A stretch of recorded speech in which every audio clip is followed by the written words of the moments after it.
Hello and welcome to the Art Market Podcast. Today I'm here with Ella McIntosh. How are you?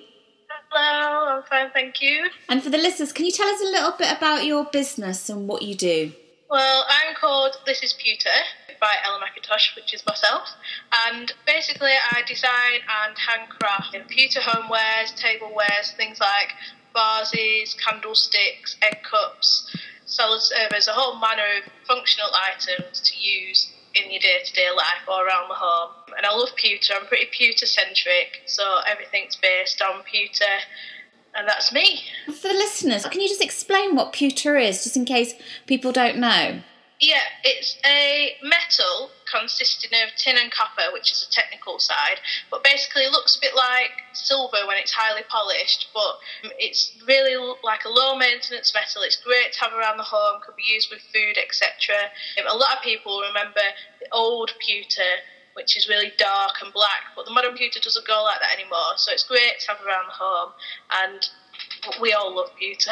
It's had a bit of a revival, so everybody's loving pewter at the minute. So when did you first discover pewter? When I was at university, I studied silversmith and jewellery, and we were working in copper, silver, and then in the middle of second year we had a competition called Pewter Live, which is run by the Worshipful Company of Pewterers, who are the head body who watch over the pewter community and regulate it.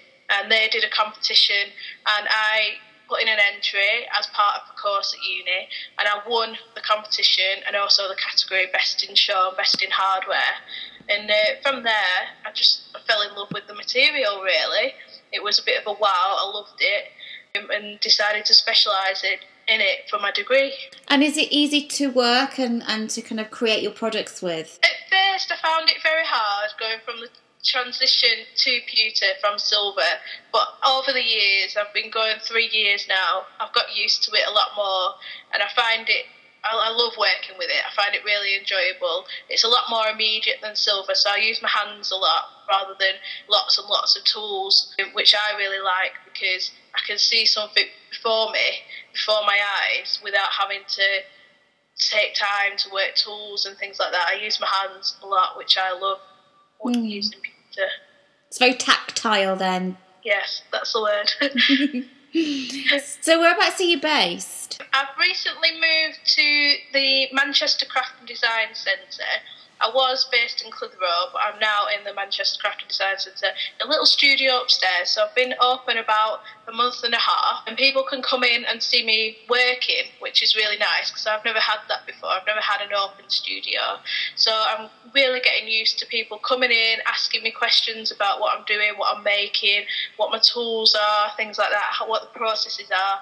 And it's been really enjoyable having that one-on-one contact whilst I'm making, and people seeing the development of the products and how I go from designing to making to the final product that then they can buy, go home and love, which has been nice. So you enjoy the interaction of retail? Yeah, I think it's really important. And also, I think it's important with such an old skill, which it is. Metalwork's been around for many, many years and generations. I think it's important that people can come in and see such an old skill still being used today, but also to see handmade products being made. A lot of people have lost that connection where products come from and how they are made. So I think it's nice for people to be able to come in and see a product from start to finish, and the fact that it is being made by a person, not a factory out in China or wherever. So that's really important to me as a maker, that people can come and see that.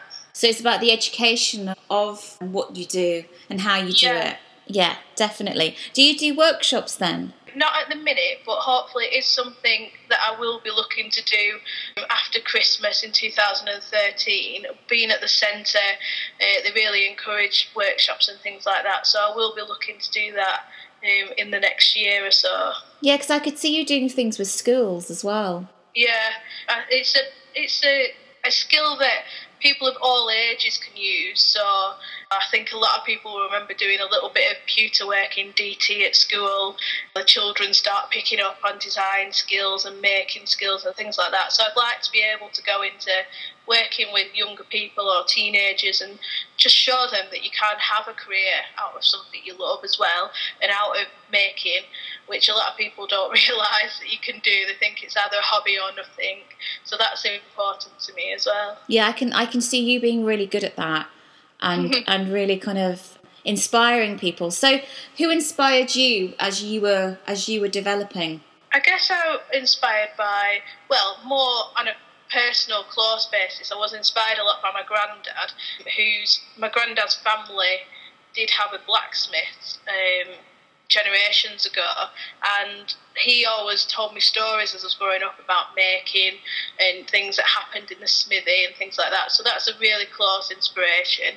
I was inspired in metal terms from people like David Clark, Simone Ten Hampel, who are really renowned metalsmiths, silversmiths, and they have a different take on traditional silversmithing, which I've tried to take inspiration from. I don't use pewter in a old, typical way that pewter, well, it should be used in inverted commas. I try to put a modern slant on the old metal, so they've inspired me a lot. No, it sounds like it. And I think history is very important to you as well, which I can see in your work, and it comes through. And you're very passionate about pewter, which you kind of need when you're using it, don't you? You need that passion there. But what do you love most about what you do? I think every day is different. That's the main passion. It keeps me going. I just love working with the metal. I love seeing people come in and put their own slant on my work as well. I might make something from a particular point, think this is what the piece is about, but then somebody new can come in and see it and put their own slant or take on a piece that I've made, which I really enjoy. I like that communication between myself and people who are buying my work, to see what they think and how they're going to use it and things like that, which I enjoy every day. And what would you say is your best seller? My best seller is my textured vases, which I do in like 3 sizes: a bud size, a medium and a large. And people tend to buy one, and then because they're all different, they're all a little bit unique. How the process I use to make them means they all come out different. So people buy one, and then they'll see me at a show, come to my shop and buy another, and they start forming a bit of a collection, which is really nice. It's nice to see that they come back and think, oh, that one's a little bit different. It'll go with the other one. So that's the best seller. And do you get a lot of commissions? I have, since I've been at the craft centre, I've taken on a lot more commissions. I do a lot of commissions for 10th wedding anniversaries, because that is represented by tin, which pewter is mainly tin, so pewter represents a 10th wedding anniversary. So I do a lot of wedding anniversary gifts with personalised initials or messages on the gift, which I can do. And it's nice to be able to do something, a one-off piece for somebody, no matter, people come in with all range of budgets and ideas, and it's nice to be able to work with them and see that through to a piece that they can then take and enjoy. I remember speaking to you once and you telling me that pewter's really robust and it probably will last longer than silver, and I think that, for me, it's kind of, because pewter looks like silver, doesn't it? So that's that, but then it's also kind of will probably last longer than silver, and so it has a wide appeal. But then, it's cheaper, isn't it? Yeah, it is a lot cheaper, which is another thing that I love. I remember going around shows and exhibitions when I was a student and seeing silver, and thinking, I'm never going to be able to afford to have that in my home, I don't think. Seeing really big bowls and objects, I just thought, how am I ever going to be able to afford that as a student or as a young person who loves metal? And when I discovered pewter and discovered that it is quite a bit cheaper, I thought, wow, this is inspiring me as well, because I can sell products to people who are like me, who like beautiful things in the house and metal, but don't necessarily have the budget for silver, which is quite nice. And it also does last a long time, so it can be passed down through generations, which is nice. It sort of evolves with you as you grow and you bought it. Yeah, I like that. So any knock, anything is kind of like, as it gets passed down through generations, it has that kind of energy, and it's moulding, isn't it, through time. So I think that's quite nice. It's a really nice kind of thought behind it as well. Yeah, it makes it not just a one-off purchase. It makes it something that you can cherish and with longevity behind it, which is nice. Absolutely, it's timeless. That's the word. So what's your favourite piece to date then? My favourite piece is probably my ball, I call it, which is a very statement piece. It always gets a wow wherever I show it or wherever I go. People come in the studio and they're immediately drawn to it. And it's using a very, very old technique called double skinning, which can't be done with any other metal. It's unique to pewter. Put a really modern slant on an old metal, and this piece it looks really fragile and tactile, but it's really hardy, and it's a big fruit ball, so it really does make a statement. And in the centre of any table, that's definitely my favourite piece. So it's the 10th Art Market, which we're very excited about. What are you looking forward to the most? Oh, well, I love doing the art markets. They are really, I can't even begin to tell from a maker's point of view how fantastic they are to do.